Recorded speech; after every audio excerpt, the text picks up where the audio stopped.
Alright, so I went ahead and went through the second Special Operations Forces phase. You already saw how that works in the first SOF phase, so I didn't feel like doing that again.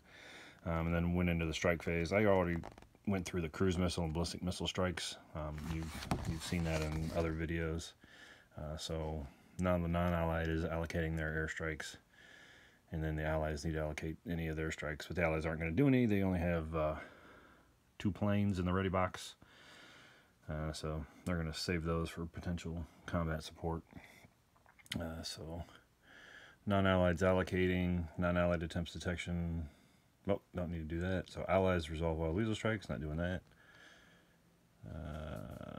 Allied attempts detection of all non-allied strikes, and then may attack, and then we resolve those strikes. So you can see here, I can't remember if this is a cruise missile or an SOF, but it put another strike value on here. That's where we get the strike 1, collateral damage strike 1, because remember in the strike phase you don't roll for collateral damage until you get to that step. So the non-allied player is going to put an airstrike here, an airstrike on this base, an airstrike on this base. Obviously I'm trying to go to get these knocked out, which is going to force NATO to move a certain number of units from the ready box to the flown box, as some of the closer bases are wiped out and they're operating from farther back in Germany and the UK and France and such.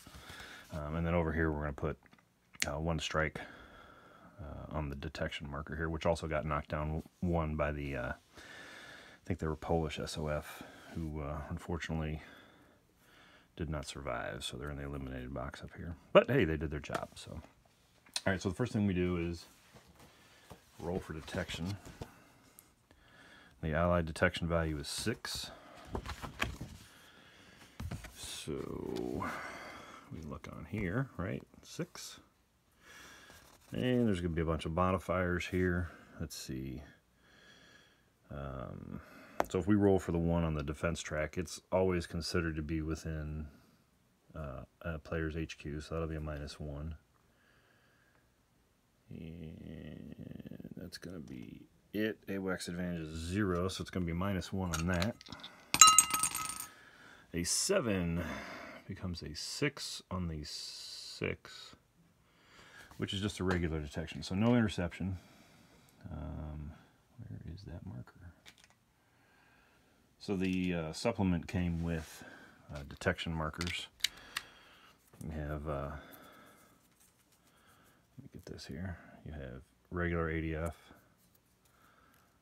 and early ADF. So early ADF allows for interception. So this is just normal ADF. So we'll put that on there. You roll for all the air missions at once, or before deciding which ones you are or not going to intercept. That way the intercepting player can pick and choose which ones he wants to go after. So we're going to try to same deal here. That's a 6, which will be a 5. So we know that's going to be that. There go the dogs again. Next one over there. That's a 0. I'm not even going to look. I guarantee you that's an early detection. And an 8 -1 becomes a 7. So these guys don't get detected at all. So I'm just going to go ahead and take these escorts, put them back in the flown box over here. I can do the same for these, right? If they can't be intercepted, they don't need to be escorted. Belarus goes in the flown box there. And then same thing for these guys. So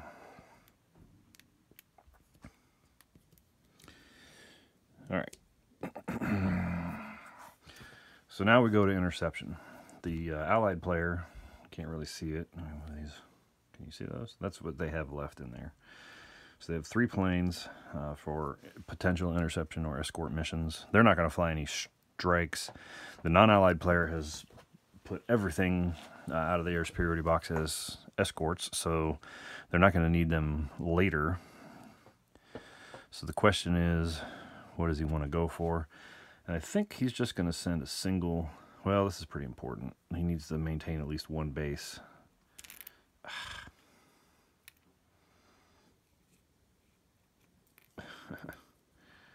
Getting a little tight in here.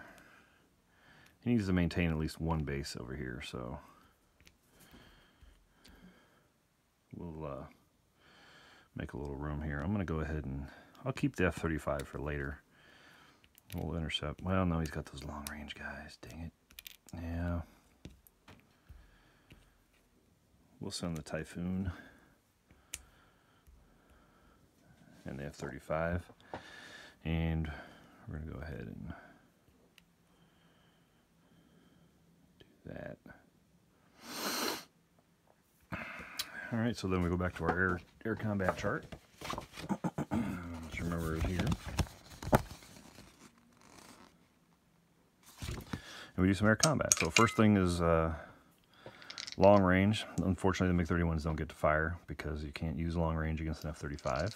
So the F-35 will fire at +2, so 4 at +2. He aborts that MiG-31. So now comes the interesting part. In standoff combat, the F-35 can re-engage where'd those guys come from? They came from here. Re-engage one of these other units here. And he could go for the big Su-35. You know what? He might as well, because if he gets rid of him, he won't have to face him in dogfight. So, and that's a big plane. So we'll do that. So then we go to standoff combat. So here it's the F-35 gets the roll alone. The Su-35 cannot target him. And he rolls a 3. 3 at even is an abort, so he aborts that guy.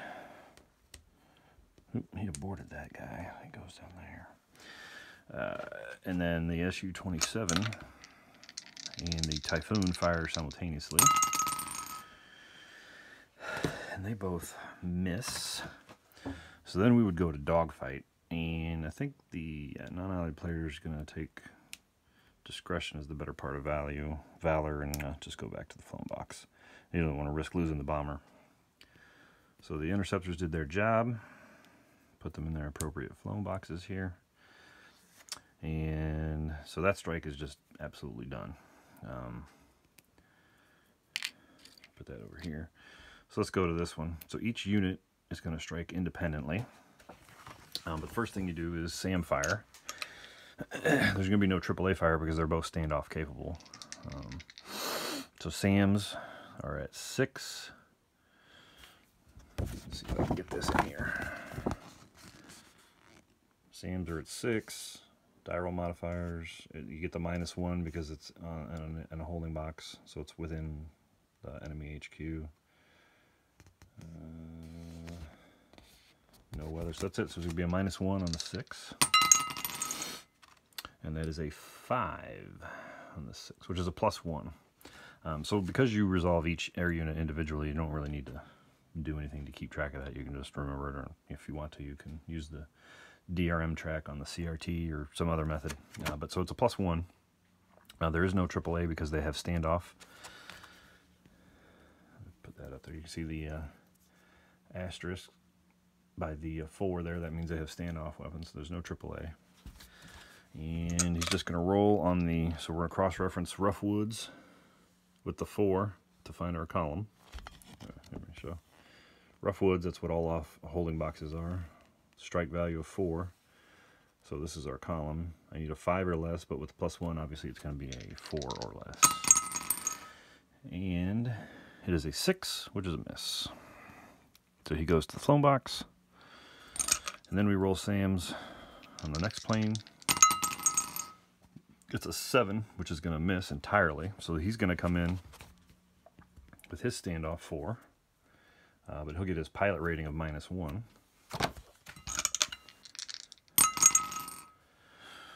And he will roll a 9, which is going to miss. So unfortunately that strike did nothing.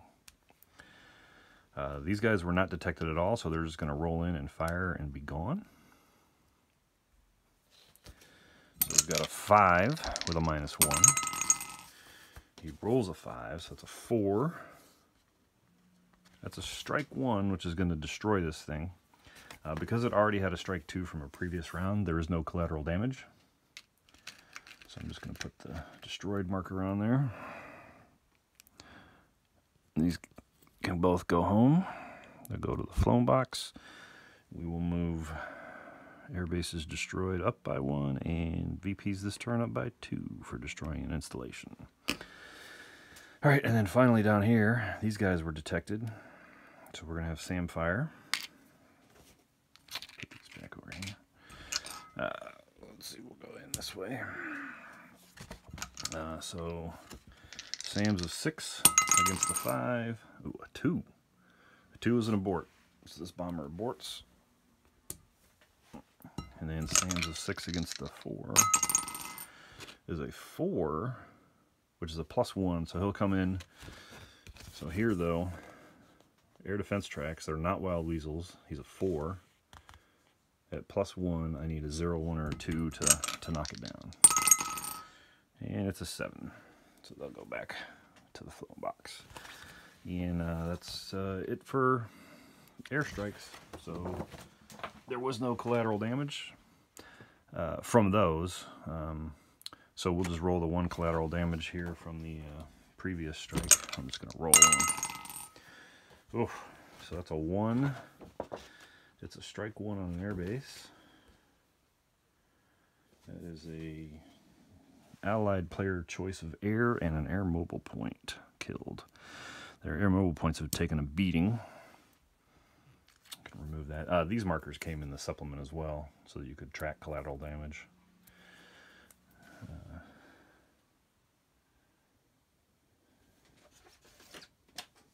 So that was an air unit, NATO or allied air unit of their choice.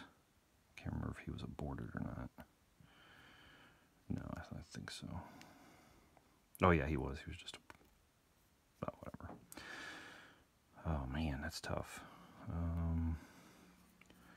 don't really want to saving these guys. I don't really want to give them VP, but at this point, these guys are 322. I think we're just going to eliminate this Polish Su-22. It'll give the non-allied player some VP, but I think that's the best course of action right now. So we go back to our sequence of play. You can see we would do some artillery and HQ strikes. Can't really do that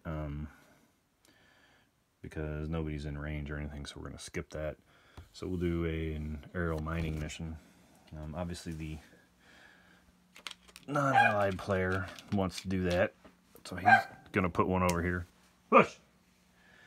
Sorry about that. He's going to try to put one there.